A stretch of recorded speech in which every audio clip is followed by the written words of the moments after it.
Good morning, chickadees and chickadoes. This video is the reading of today's article and assignment. The article is titled 5 Expert Tips for Deciding Which Charities to Support This Year. It is written by Martha C. White, and this was published in Time Magazine, November 23rd, 2018. This is where I'll start. This is a time of year when many Americans contemplate giving back. And not coincidentally, it's also the time of year when nonprofits and charities of all stripes send out solicitations for donations. The National Center for Charitable Statistics counts more than 1.5 million tax exempt organizations in the United States. So, finding the right fit for your giving might seem challenging. Here are 5 insights from experts in charitable giving and philanthropy that will help you guide you towards making a meaningful donation. Tips for smart charitable giving. Write your philanthropic autobiography. Probably the most important thing for donors is aligning the causes they give to with their own values, passions, and interests, says Una Osili, a professor of economics and philanthropic studies at Indiana University's Lilly's Family School of Philanthropy. That's what leads to sustained engagement with the cause, she says, which will help your giving become more intentional and deepen your relationship with the given charity. Reflect back on the last year for inspiration, suggests Alan Ranzer, managing partner and co-founder at Impact for Good, an organization that develops corporate social responsibility events and team building for businesses. What were the highs and lows of your last year? If the high was a hiking vacation, for instance, maybe give to an organization that gets urban youth out into nature, he says. Conversely, if you lost a loved one to an illness or injury, a charity that helps fund research or raise awareness about that cause might be meaningful to you. Give to the moment, not in the moment. This advice must sound like semantical hair splitting, but it's an important distinction. According to Paul Chivres, professor emeritus and retired director of the Center on Wealth and Philanthropy at Boston College, in the aftermath of natural disasters or humanitarian crisis, it's natural to want to help, and charities in related fields often tie their solicitations to those headlining making events. But it's important to pause and take a step back before pulling out your checkbook or entering your credit card number. Don't give in the moment if it means you're going to make a rash and quick decision, says Chivres. If an unsolicited plea for funds comes from a charity with you're not familiar, but their appeal moves you, see if any nonprofits to which you are already donating are taking up that cause. Use familiar charities for new purposes, says Chivres. Decide if you want to make an impact locally or globally. This is a tough one. In today's world, we have many donors that want to make a difference in their own backyard, but they also want to have an impact globally, says Osili. Many people like the idea of donating to a local charity because they feel that their dollars would have more of an impact in a smaller organization. Sometimes looking towards organizations that don't have the marketing dollars to broaden their reach, those are great organizations to support, said Ranzer. Wherever you want to make a difference, that's a good thing. One option is not to view the global versus local consideration as an either or question, says Osili.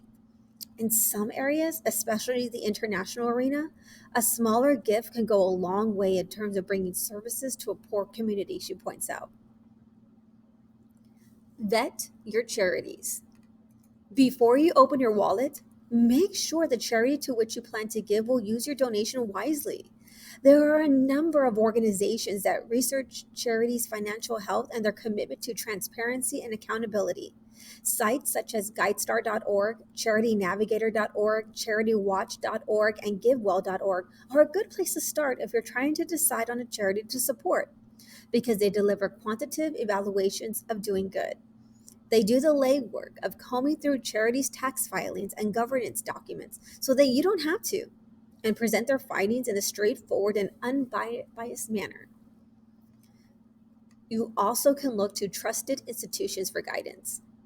Experts in charitable giving say it can be useful to see which charities your alma mater, house of worship, or employer supports, since their philanthropic efforts are likely to have been undertaken only after rigorous vetting. And it's likely that your personal value system is at least similarly aligned to that of the organizations with which you're affiliated. Think beyond dollars. Even if you don't have a lot of money at the end of the year, there are ways you can help support a cause. Volunteering can be an option, especially for local charities that don't have the kind of overhead for administrative functions and day to day operations as do their larger counterparts. If you have time to offer, check volunteermatch.org, Granzer says. You can type in your city and a date, and they'll give you organizations you can support that day. In addition to geographic proximity, you can also search by cause areas like animals, education, or healthcare to find a charity whose mission you want to support.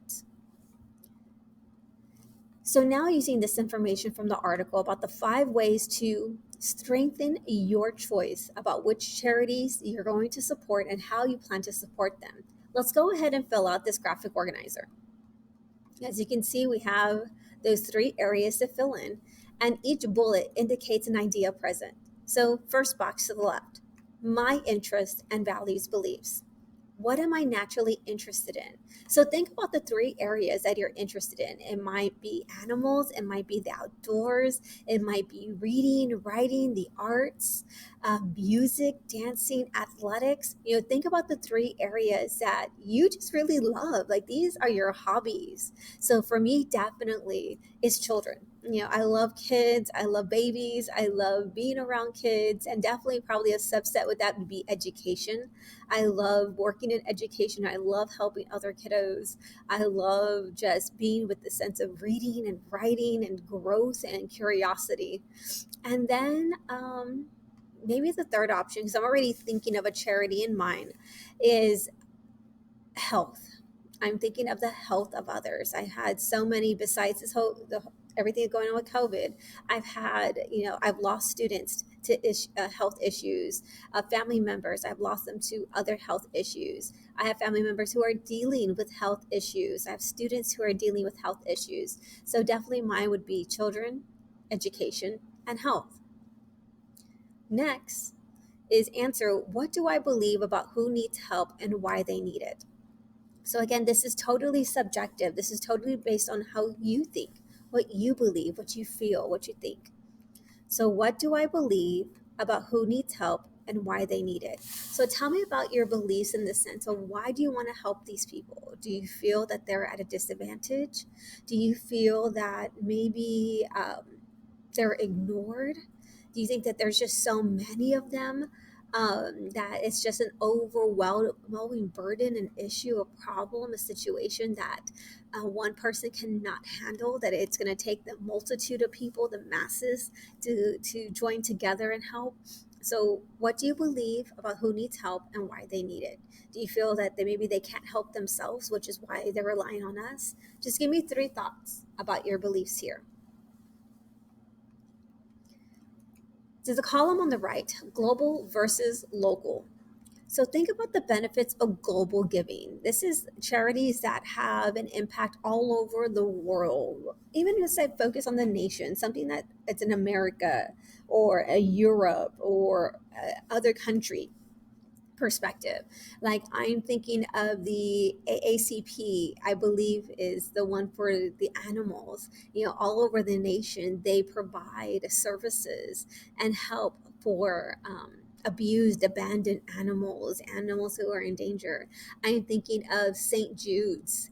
A Cancer Research Foundation, the Ronald McDonald House, who helps families. The benefits of global giving. Give me 3 reasons why global giving is good. And then the benefits of local giving. We're talking about like in our own backyard. We're talking about the west side, north side, south side, east side, San Antonio. We're talking about, Bexar County. We're talking about all our little subpopulations. I know that there's like Leon Valley, Castle Hills, Helotes. Think about what's the benefit of local giving. And give me 3 reasons for that. We're helping people in our own backyard. And then last, these 3 entries. What skills could I offer to a charitable organization if I wanted to donate my time? So we're not talking about money. We're talking about what can you do? Are you good at web design? Could you offer your services to go and help them build a website or improve their website or a subset of their website? I've seen on TikTok where there's this gentleman who's great at graphic design and videography, and he goes around, and one video that I saw, he went to football team and asked to for free to make up a hype video for them. So a bunch of their highlights to kind of get them started, their intro video. And that's how he was able to donate his time back to a local school. Are you an artist? Can you create a cover for a brochure or artwork or literature for this company, for this organization? Are you great at organization? Maybe you can go to the pantries or to the donation stations and help organize the contributions, the donations that are given.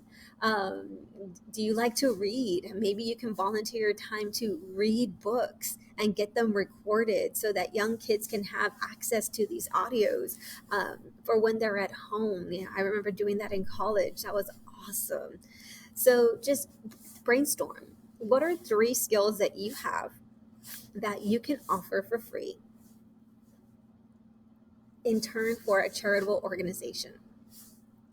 All right. If you have any questions about this or need help brainstorming, you're kind of stuck, jump on the Zoom call and I'll help you out. We'll talk it out. All right. Love y'all. Have a good one and make good choices. Bye, guys.